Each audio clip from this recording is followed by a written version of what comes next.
Maganda po ang naidudulot ng mga corporate social responsibility focus na project ng private companies sa ating lipunan. Kaugnay niyan ngayong umaga, pag-uusapan po natin ang CSR program ng Astrotel na Alagang Astrotel. Kaugnay po niyan, makakapanayan po natin si Benji Durango, ang AdProm Supervisor ng Astrotel. Yan, good morning at welcome back. Dati nating reporter si Benji Durango dito sa PTV. Good morning, Audrey. Good Welcome morning, back Leslie. po. Salamat. Good to be back. Okay, ito yung Alagang Astrotel ay nakakakuha na ng atensyon dito sa ating bansa dahil ito'y unique CSR project. Ano ba yung pinagkaiba nito sa mga CSR programs na nakasanayan natin? Ang nakasanayan kasi natin, mga CSR na bimigay ng donations, mga one-time assistance. Ito kasi kakaiba, unique siya, different sa kanyang, yung kanyang style. So dito, ang ginagawa natin is transformational, yung ating ginagawang mga activities. Meron tayong isang case study na inaaral ang kanyang buhay at binibigyan natin siya ng mga serbisyo, yung pag-aalagang Astrotel. Ito napapanood niyo ngayon sa screen natin. Isa yan sa ating case study na ginawa, inayo, kumbaga parang binigyan ng bagong perspective sa buhay. Kaya na-invento natin itong tinatawag nating Astrocation. Ayun. Yun. Speaking of Astrocation, it's a new concept. Paano po ba natin ito maipapaliwanag sa ating mga viewers? Kung kumakain kayo ng halo-halo, kapag ang halo-halo maraming halo, masarap, di ba? So yung Astrocation, pinagsama-sama itong services. Like halimbawa, once in a lifetime staycation. No? Meron ding, syempre, pagkain din nawawala dyan. Yung personal care, at saka yung full makeover. Full So, makeover. bukod dun sa nakapagpahinga ka na, meron ka pang full makeover. 2 days kang aalagaan ng Astrotel at, kapag na-experience mo yun, talagang once in a lifetime, somehow mag-i-improve yung perspective mo kasi sa buhay. Kailangan ng mga Pilipino to dahil medyo stressful yung mga napapanood natin sa balita, di ba? Exactly. Kaya minsan dahil sa overwork ka, fatigue, kailangan mo ng kahit Pahinga, 2 parang days day lang. off. Reset ang tawag doon So minsan kailangan lang natin ng reset. Kasi ang mga Pilipino, minsan tayo pag umaharap sa problema, no, parang minsan hindi natin alam paano ba natin susolusyonan to. Yung challenge mo hindi mo alam kung paano mo gagawa ng patong-patong na. Pero kapag inikutan pala natin or tinignan natin siya on a different perspective, meron pa ng solusyon.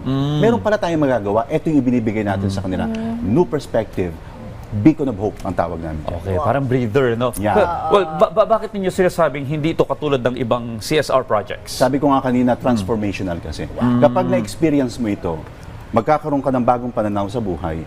At least, meron kang pagkakataon para masabi mo sa sarili mo, meron pa palang pag-asa. Yung ating case study na si Nanay Marisa, 59 years old yan, taga Payatas. Ang ginagawa niya, nagbabasura, nangongolekta ng basura, nagbabasahan, gumagawa ng basahan, tatahin. Tapos utusan siya ng buong barangay, no? For the longest time yun na ang ginagawa niya. Hindi pa siya nakaranas ng pahinga sa buhay.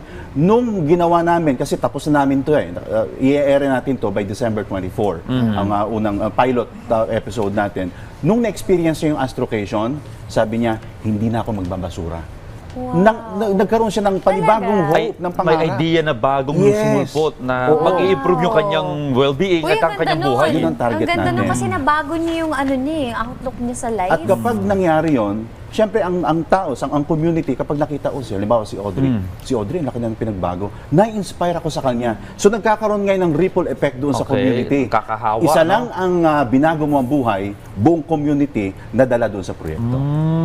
That's why it's unique. Ayun. So why did you choose a community member as the first Astrocation awardee? Si Nanay Marisa. Yeah. May mga tao kasi na hindi napapansin pero araw-araw na lumalaban. Yun ang hinahanap natin. No? Kapag may mga nagno-nominate kasi yan. Okay? May community, tulad ni Nanay Marisa, ninominate siya ng kanyang community. Inaral natin yung buhay, and then dinevelop natin, research natin, dinevelop natin, binigyan natin ng serbisyo ng Alagang Astrotel, no, yung through Astrocation. And then, yun na, pwede nga kayo mag-nominate Halimbawa, kunyari ko, Audrey, gusto mo ba ng Astrocation? Sabihin mo na sa akin. Sige na. Pero ito, para malaman ng ating mga kababayan, bilang panghuli, no? Para yung mga gustong malaman yung detalye ng alagang Astrotel, saan ba sila pwede pumunta ang mga social media pages? December 24 ang first pilot episode ng ating web series. For 6 months ito mag-run from December hanggang May. Pwede kayo mag-nominate doon ng inyong nominee, no?